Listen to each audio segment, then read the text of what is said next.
Welcome to my channel. My name is Christoforou, and today's topic is why I disagree with everybody, including myself, and this will probably be the final video in this series. Now, the core idea about this whole channel is to question the narrative.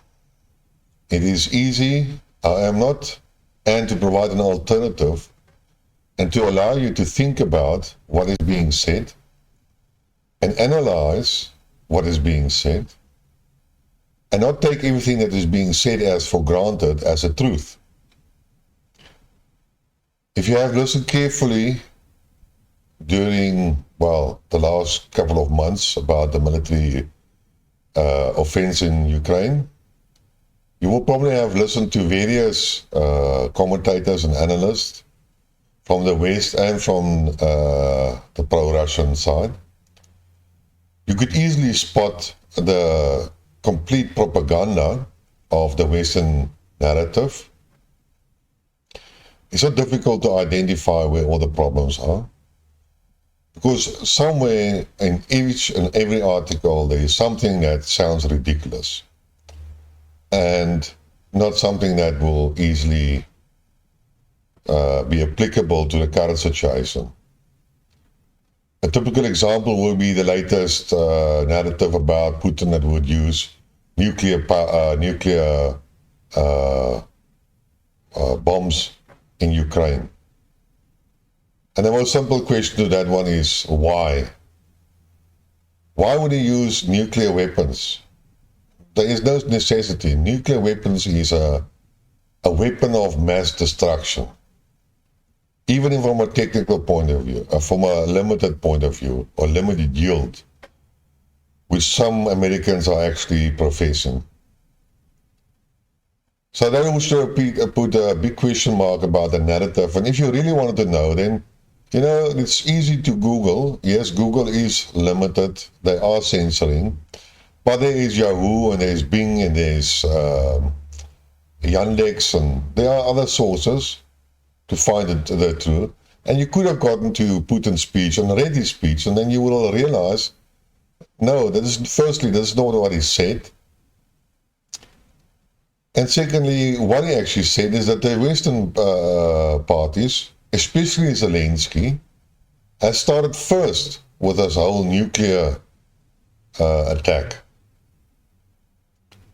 So that was one of the most easiest fake news you could have debunked and thought for yourself.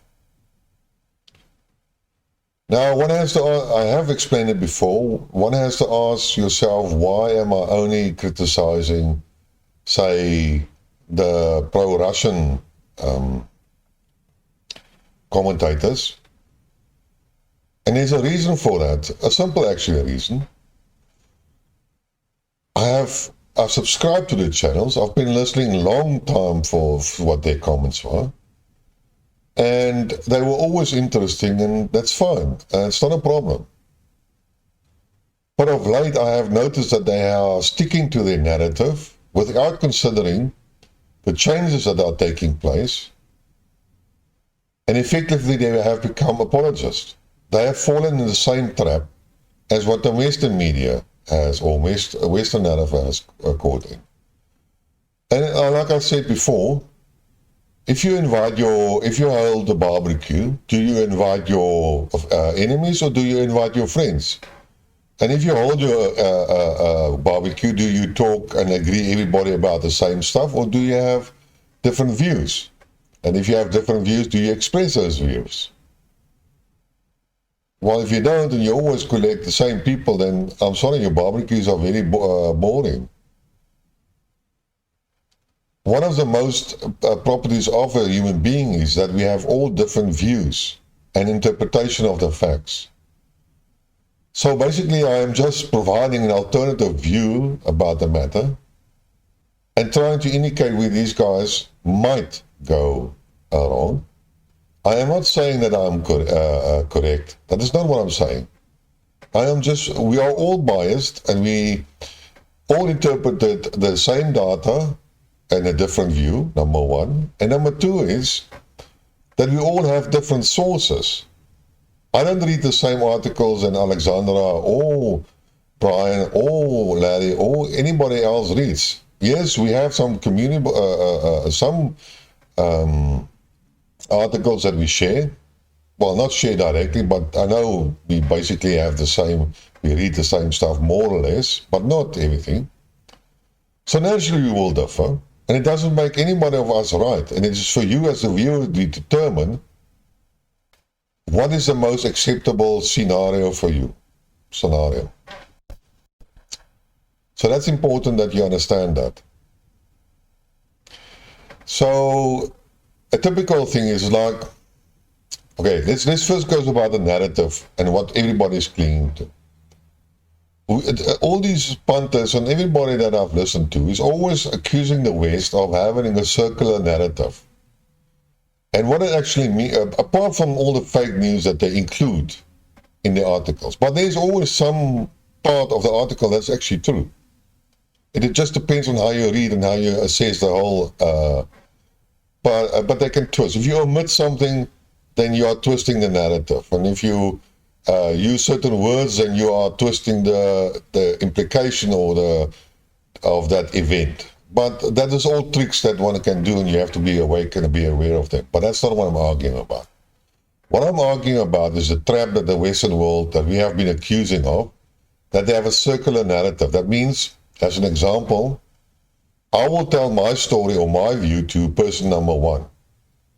Person number one assumes that I have provided the right information and conveys it to person number two. So he tries to validate basically his argument to show it me. Person number two tells it to person number three, person number three tells it to person number four, and then person number four tells it to me. My own story, which I don't realize. And then I believe actually my own narrative because I have been confirmed by the story and the knowledge of person number four. But in effect, it's the same story. And that is what I mean by circular narrative.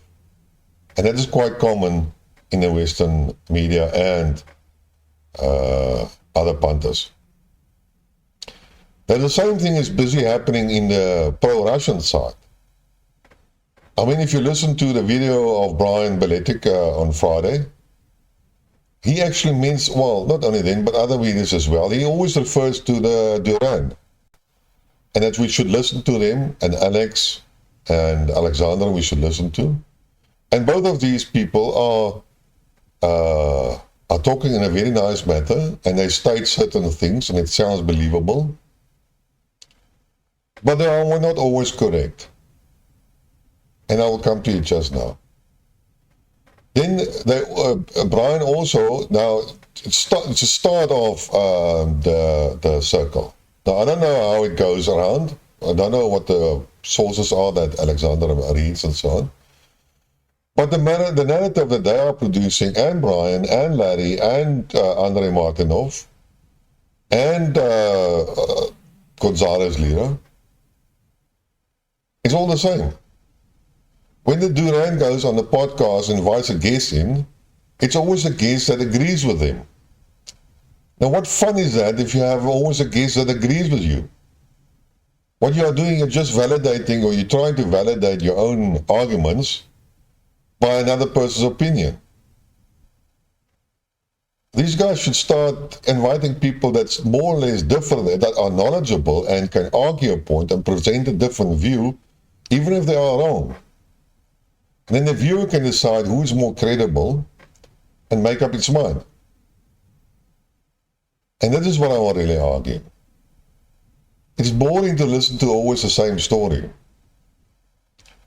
It's boring to listen always to somebody that agrees with you. And validation is a big problem in any case. Nobody really knows what's happening. So I would like to refer to a couple of things. I will leave a link to the Duran's video, which was brought out on Friday. And in this video, Alexander made a lot of assumptions and presented as statements which a little bit of research I found out is not true. So I'm not sure where he gets his information, but this is just an example of where a narrative can go wrong. So let's look at the map that is generally presented by Brian and other punters. But basically, it is a summary of, it's a Ukrainian-based map and the information in it, but that's not really that important. What the Ukrainian military actually reports is where are certain Russian attacks happening and what the Russians are doing and what they are bombing and so forth and so forth. Now, you can hear a map, and it shows you all the action that is happening on the front. Now, this is all the attacks by the Russians. And as you can see, the bombing and artillery and so on is quite nicely distributed.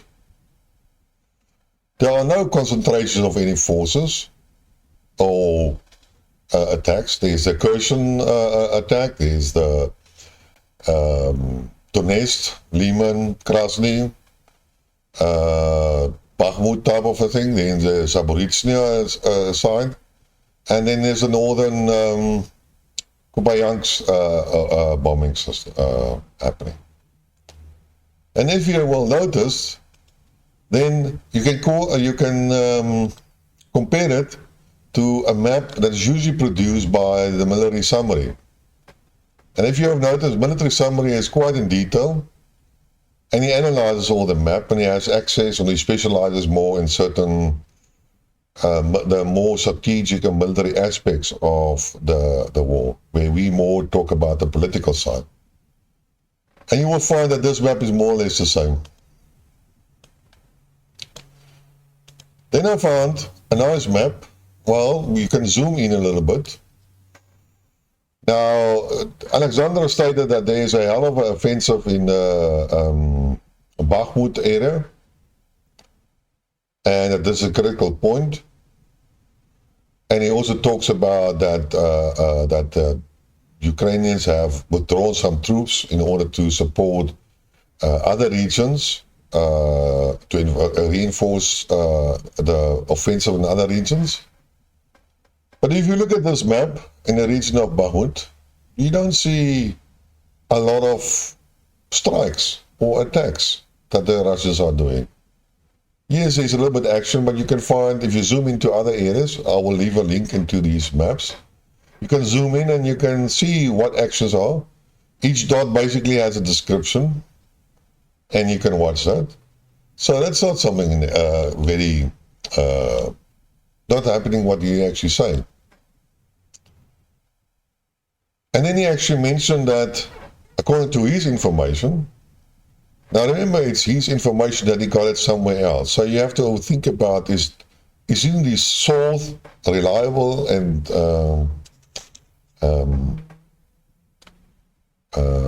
I would say true? Is that the truth that's happening? And Alexander states that in the Kherson region, the Ukrainians have assembled about 25,000 troops. The Liman offensive was done by about 6,000 troops.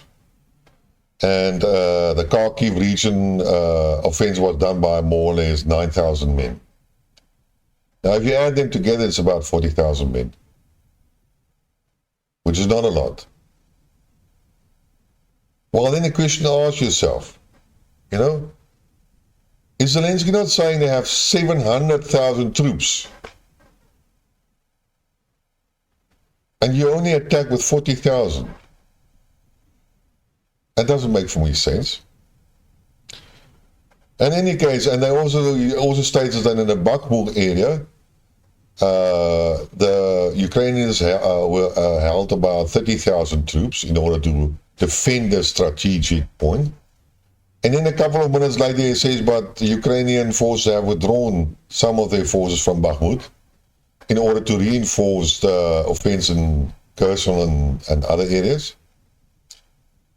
That is unfortunately contradictory saying, is that if I had 30,000 troops there to defend Bakhmut, and now are withdrawing them, and there's an attack by the Russians on that area, then surely I wouldn't be withdrawing those forces, especially if it's very important for me. And as he argues that that would be a critical or strategic advantage for the Russians, where they can either roll up the front to the south or to the north. So I would believe that's a little bit of a wild statement, and I'm not sure that it is supported by the evidence in any case. And then he talked about that there is a large force being assembled at the Zaporizhzhia area. And what I have done is I've tried to find these sources, and I couldn't find it actually.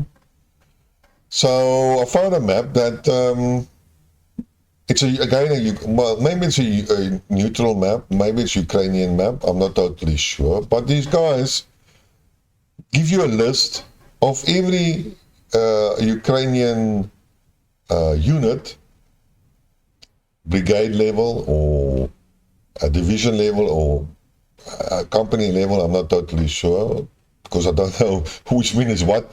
But in any case, and it gives you the Ukrainian forces all along the front line. And if you click on one of those blocks, you will find that it gives you a description of who is that. And it also provides you the source, where they got that information from. And the same is handling with the Russians, the Russian positions. Now, the Russians are not saying a lot, so I believe the information is a bit scarce. But they do try their best to position the Russian forces on the front line, and you can have a nice look. And in this map you can see that there's an even distribution of forces, not in the Bakhmut area. You can see the superior numbers of Ukrainian divisions and brigades. And you can see what the concentration is of the Russians. Like I said, it's not 100%. They keep it up to date. The map I'm actually showing is 6 hours old. So they're trying their best to do it. And so it gives you some form of indication. Don't take it too absolute. Gotta give it a little bit pinch of salt, but at least it gives you some idea, which is better than nothing. And then I zoomed in, and you can see the force distribution in the Kherson area. And like again, I will leave the link there, and you can go, and it's an interactive map, and you can check out everything. And here is the force concentration, or the zoomed-in area of the middle section of the front with Donetsk and Zaporizhzhia. Well, it's sort of overlapping. And again, you can see there's not a huge concentration of Russian forces in the Bakhmut area, which is a little bit funny, but well, you have to give the guys a little bit credit. They are trying their best, and you can't be always up to date. But because they have to do it from social media sources and other websites, I actually think it's a huge operation and effort that the guys put in. And in this map is about the northern sections and the force distribution on how the troops are distributed.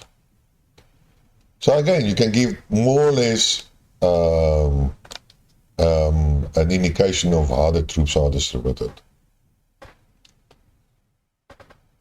And then here's a map that is showing the physical bombing of the Bakhmut city, and you will find some more, about 4 of them, which is not serious. And yeah, that's about how the action on the front goes. We all agree that there's not much movement happening. I probably believe that there's either some regrouping, reconciliation, preparation for the next phase, catching up of logistical support, and some more. But in any case, looking at all the action that is shown on the maps, that shows you where the Russians are attacking, and you can see some multiple of areas. And now the big question comes, which I have talked about before. And you can read the daily report of the Minister of Defense, Ministry of Defense of the Russian Federation. And as I explained before, it's like a scorecard. They tick the boxes. And you read through, and you read through, and yes, a lot of people are dying, but not nearly the amount that you would expect in a conflict like this, especially when the Ukrainian forces are supposed to be attacking without artillery support or aviation. But in this nicely report of Friday, Saturday actually, which describes what happened on Friday, a Ukrainian MiG-29 was shot down. Nice. And then we come to the nice paragraph right at the bottom again. And it states, in total, 360 airplanes and 158 helicopters, 2,176 unmanned aerial vehicles, 379 air defense missile systems, 5,494 tanks and other armored combat vehicles, etc., etc., etc., was destroyed. That sounds impressive, but it doesn't correspond with the maps I'm showing you now. But what's more important, well, what's more actually funny, is that I found a map of, not a map, a comparison of the Russian and the Ukrainian military capabilities. You know, the typical thing, and this was compiled, I think, 22nd of February this year, so it should be fairly new. How accurate the information is, I don't know. But it doesn't matter, the difference is so huge that it can have a large margin of error. Now, I'm not much interested in the Russian Federation's weapons. I'm more interested in the Ukrainian ones. Now they're saying when they started in February, the active duty troops the Ukrainians had was 208,000 soldiers. And according to the briefing that the Russians have provided, that's more or less the size that Ukrainian forces were. And that's also the reason why the Russians sent 150,000 troops, and the rest was made up by the Donbas militia. So it was more or less an equal number, contradictory to what every Russian Panther has said in the meantime. Then we call about the reserve troops, and the Ukrainians have about 900,000 reserves, which is all more or less in the 700,000 that Zelensky has said, minus the 200, so we're talking about the call-up of reserves was about 500,000 at this stage. Now compare that against the Russian 300,000 that they are calling up now. And Brian continues to emphasize this, and that's going to make a huge impact. Probably yes. But it's not the alpha and omega. The Ukrainians have also increased their manpower. And they are attacking and they're gaining ground. And you have to give them credit for that, whether you like it or not. You have to give them credit where it's due. And don't tell me it's from a strategic point of view, oh, it's only temporary, no. Just for the sake, isn't it, it's like blurring the lines, what these guys are talking about. Isn't there consensus that, firstly, the whole Ukrainian army is controlled and instructed by U.S. generals? Why are we always talking then about Ukrainian generals and the Ukrainian objectives? Or are these guys suggesting that the Ukrainians are in command and they only react to advice from the Russians, from the U.S., Americans? Haven't the Americans taken credit for the whole Izium Lehman attack? So what are we talking about? got to be so consistent. Either you say the Americans are in charge, or either you say the Ukrainians are in charge, and put the blame, if you want to, on each of them. But don't fall around as the situation suits you. Going back to the data. So according to this thing, the Ukrainians had about 2,172 tanks. They had about 1,962 artillery pieces. Compare that to the numbers that were given in the military report. Is that they have destroyed 5,500 more or less tanks and armored personnel. And they have destroyed more or less 3,400 field artillery cannons and mortars, and so on, compared to what the data was supposed to be, 2,200 tanks more or less, and 1,000, say nearly 2,000 pieces of artillery. And then it shows that they have about surface-to-air, surface-to-surface missile launches of about 90. What do the Russians claim? And I don't say it specifically. They are other special military equipment. So unfortunately we can't compare that. And then we have, and this is where I start to doubt all the stories. And that's the amount of aircraft, fixed-wing aircraft. The Ukrainians had 160 fighters or fixed-wing aircraft. And according to the Russian defense, they shot down 316 aircraft.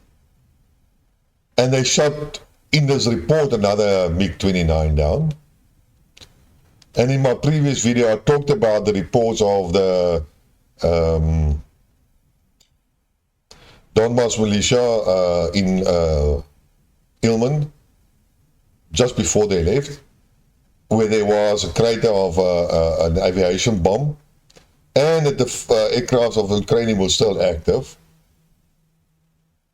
So how many aircraft is the Russians still going to shoot down? And like I said, these are all questions, and if you really look at it a little to India, then you find out, but I gotta think twice about that also. And apart from everything else, the numbers are just called, and according to the Russians, they have destroyed double that number. The Ukrainians are still advancing. They still have artillery. They still have tanks. They still have IPCs, which are destroyed according to the Russian defense every day. And then Brian goes and tells him they are only suffering enormous casualties, but no numbers are given. And like I again said, that all this enormous casualty is a relative concept or number. Because some people will see if 100 people died, soldiers died, and that's a big number. And if I say, for me, 1,000 guys in the battle will be significant losses. So no, it's a narrative that is being repeated. In any case, so now, yesterday, we had the bombing of the Kerch Bridge. A symbol of Putin's rule. No, not the rule. But he was very proud of it, and it was a symbol of the nation, and yet it's bombed. And now I read that all that Putin is going to do is written an order for the FSB to sharpen up and increase their security of the bridge. I'm sorry it's a little bit too late for that. And if I, as explained in my video about the Cursor Bridge, how many times you still going to be, Putin, how long you still going to be patient? You have threatened retaliatory action if they do certain things. The Ukrainians have done what you told them not to do, and you still haven't reacted. And are you also not going to react when with this breach, this provocation? I'm sure that the population of the in Russia are very angry. It is a political failure of yours, of his side, and it does matter for Brian and for Alexander and Alex and everybody else.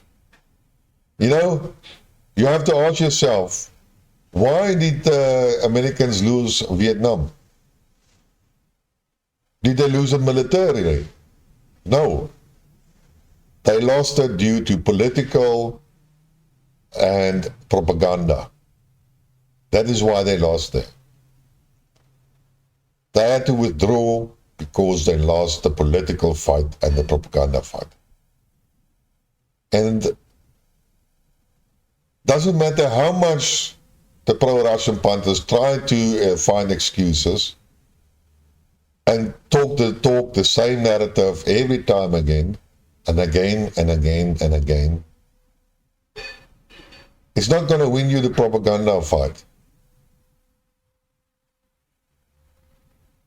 I wish the guys would be a little bit more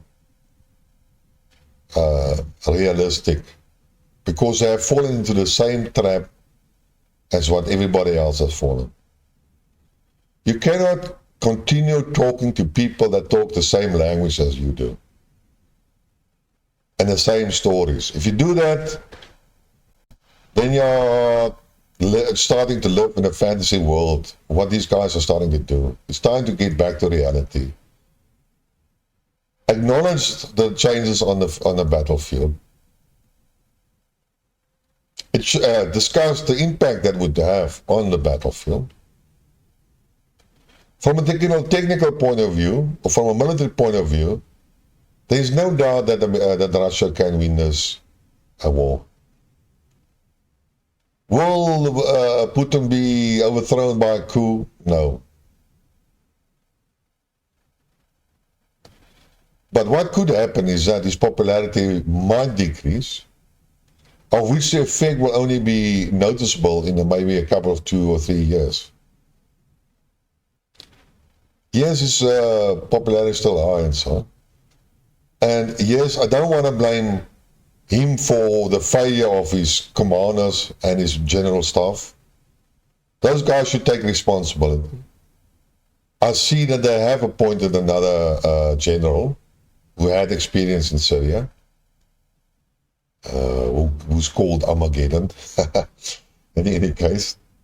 So let's see what's happening, but if you leave this, what's the opposite of saving face?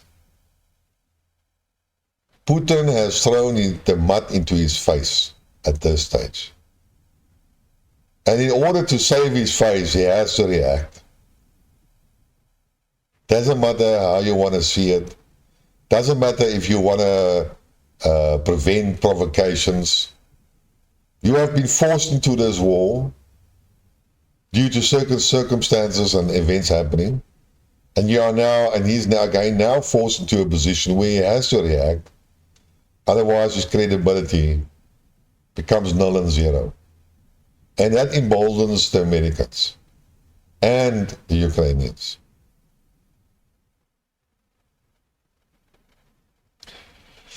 So that's my story for today. I hope this is the final part that I have to react and talk about why I disagree with everyone. I am just providing an alternative view, alternative options. And I try to change the standard narrative, which has now become entrenched and is repeated. And is starting to create a fantasy world. That's it then for today. If you like what you heard, then press the like button. If you didn't like, then don't like. And if you want to hear more, then subscribe to the channel and let's grow it. Because at the end of the day, the more subscribers we have, the more views we have, And the better we can analyze and talk to each other and differ about opinions. And then come to a final picture at the end of the day where we have taken all the inputs of all the guys with their different ideas and then come to the real situation. So until next time, cheers.